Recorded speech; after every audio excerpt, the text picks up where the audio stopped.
So yesterday I had a session, and it really made me think about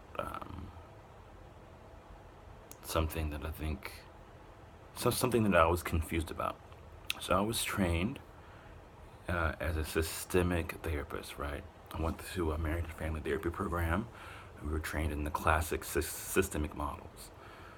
And a big part of my training was complementarity, that if one partner has an issue, it is mirrored by an issue in the other partner's side, right? So they usually have some sort of fit, some sort of complementarity that balances out the relationship as a whole. But then as I got older and went into the field more and more, I felt like that wasn't true, right? So an example of that is one of the things I give out at the beginning of my sessions is called the ACE questionnaire. It's a 10-item questionnaire that looks at issues of abuse, neglect, and household dysfunction when you were a child. And having scores on this relates to like longevity in your life, rates of mental health issues, rates of addiction. Like it's a pretty fascinating questionnaire.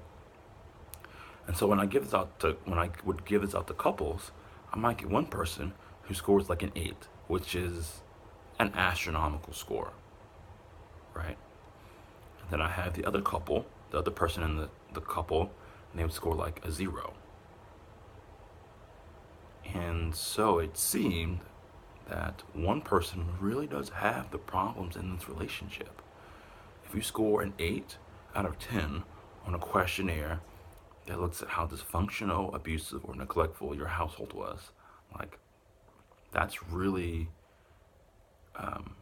you came from a really, really rough background, right?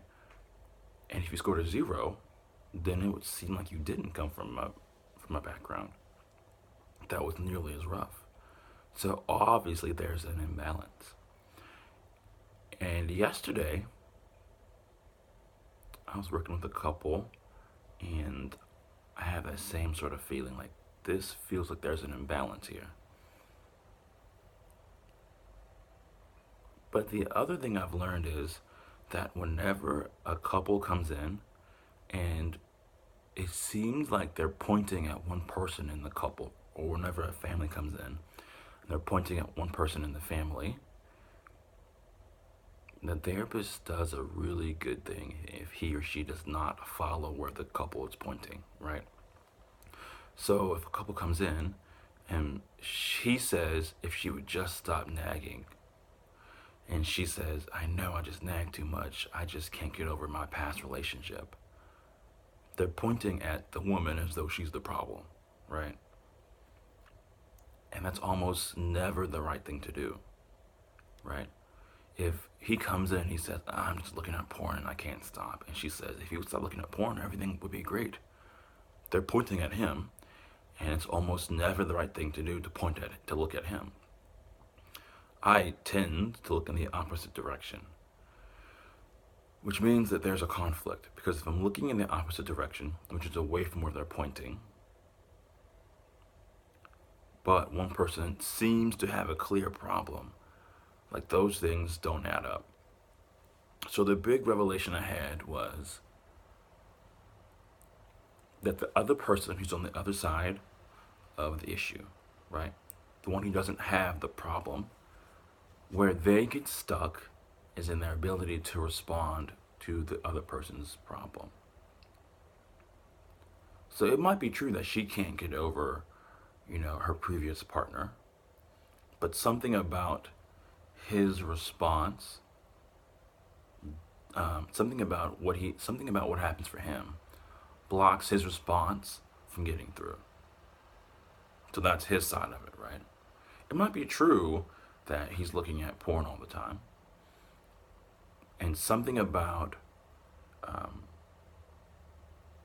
her response blocks her from getting through to her husband. And so I think that's how they balance out. For me, that was an enlightening moment, because then that tells me where to go when I'm working on the other side.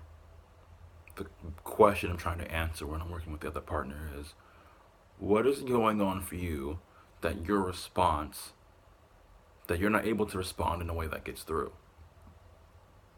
to the other person? And usually what that looks like is there's some sort of anger or defensiveness or over intellectualization that blocks a clear signal from being sent from this partner to the one who holds the higher ACE score, right? So if you think about parents who they say, I want my kid to stop using drugs. The kid holds the pain, and we know that because the kid is the one who's using the drugs. But something happens for the parent that they can only respond in a way that is angry and aggressive, which of course is going to shut down the kid, right? And that's where you go when the other side of the family, the dyad, yada yada, who seems to be the one who's doing the right thing, that's where you go and you try to work. What is going on for them that their response can't get through? So, those are my thoughts.